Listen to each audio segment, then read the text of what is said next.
अच्छा, फिर इसी से जुड़ा एक और सवाल, फिर ज़ाहिर बात है ज़हनों में सवाल आते हैं कि जिस तरह बुज़ुर्ग सियासतदानों को बाकायदा बुज़ुर्ग सियासतदान या किसी की उम्र के हवाले से बात की कि 70 साल के बाबों को आपने वोट देने आगे लेकर आना है या नौजवान क़यादत को। फिर उसके बाद फिर ये सवाल उठाया जाने लगा कि जी पीपल्स पार्टी में भी बड़े बुज़ुर्ग सियासतदान हैं, 70 साल उम्र रखने वाले या उससे ज़ायद। उसके बाद फिर जरदारी साहब से एक और जब ये पूछा जा रहा है कि जी अगर पीपल्स पार्टी को सादा अक्सरियत मिलती है तो वज़ीर आज़म बिलावल होंगे, उस पर भी उन्होंने कोई खुलकर जवाब नहीं दिया, किसी का नाम नहीं लिया।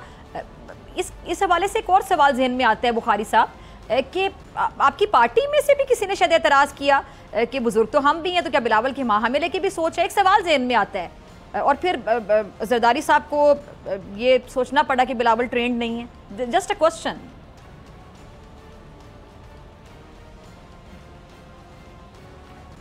Take out positive things.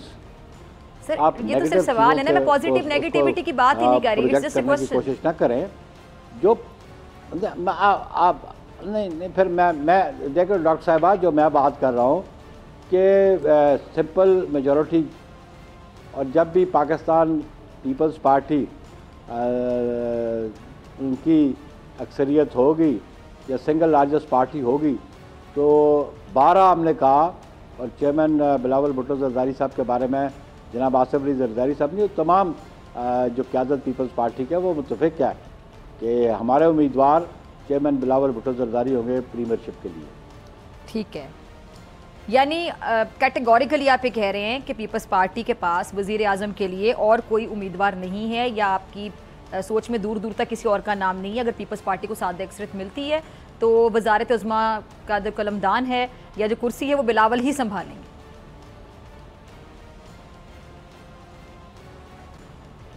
There is no question, chairman साहब के मुकाबले में कोई और कंटेंडर मेरी पार्टी में हो ही नहीं सकता, क्योंकि ये पार्टी का अपना फैसला है कि मुस्तकबिल के लिए पीपल्स पार्टी की क़यादत जो चेयरमैन बिलावल भुट्टो जरदारी साहब के पास है वो हमारे मुस्तकबिल के वज़ीर आज़म हैं। उसके लिए हम कोशिश भी कर रहे हैं, उसके लिए हमारे एफर्ट्स भी हैं।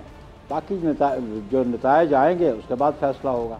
ठीक है सर, आसिफा भुट्टो साहिबा का सियासी मुस्तकबिल आप क्या देखते हैं? आप पीपल्स पार्टी को भी समझते हैं, आप सीनियर सियासतदान हैं, हमारे यहाँ जो सियासत है उसको भी समझते हैं, गहरी नज़र रखते हैं। आसिफा साहिबा जो हैं, आप फ्यूचर में क्या देखते हैं? क्या बिलावल से भी अच्छा परफॉर्म कर सकती हैं?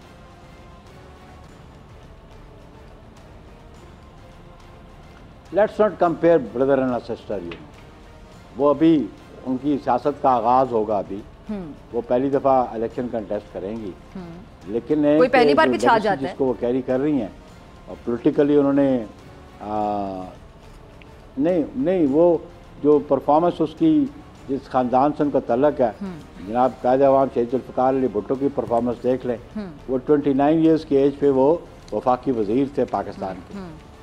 मोहतरमा बेनज़ीर भुट्टो साहिबा एट द एज ऑफ 35 वो पहली इस्लामी दुनिया की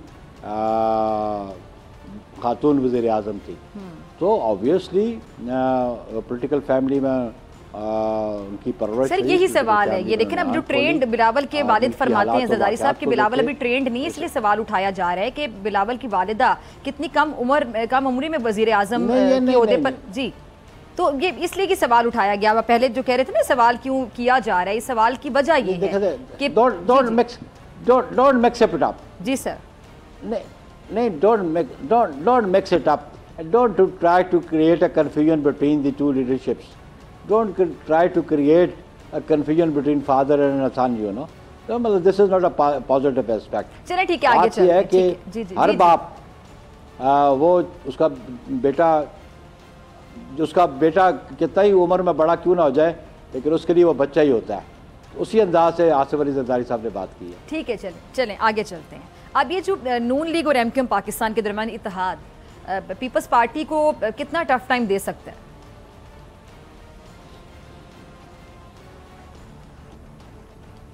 पीपल्स पार्टी बिल्कुल नहीं घबराती। पीपल्स पार्टी की जब से वजूद या बुनियाद रखी गई तो पीपल्स पार्टी के खिलाफ इत्तेहाद बनते रहे।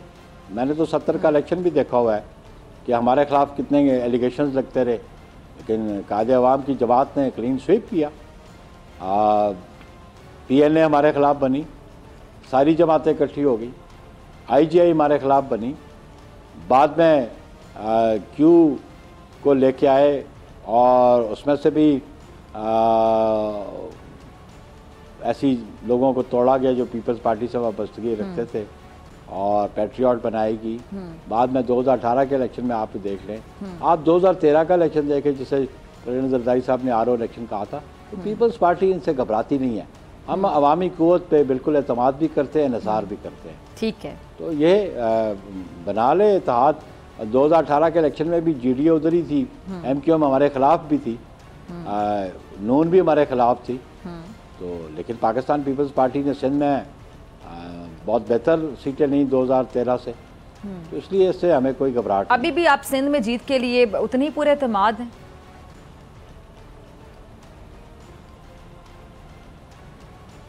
जी इंशाल्लाह इस दफ़ा तो हमारा नंबर ऑफ़ सीट्स जो अर्बन एरियाज़ में उसमें पहले से ज़्यादा होगा।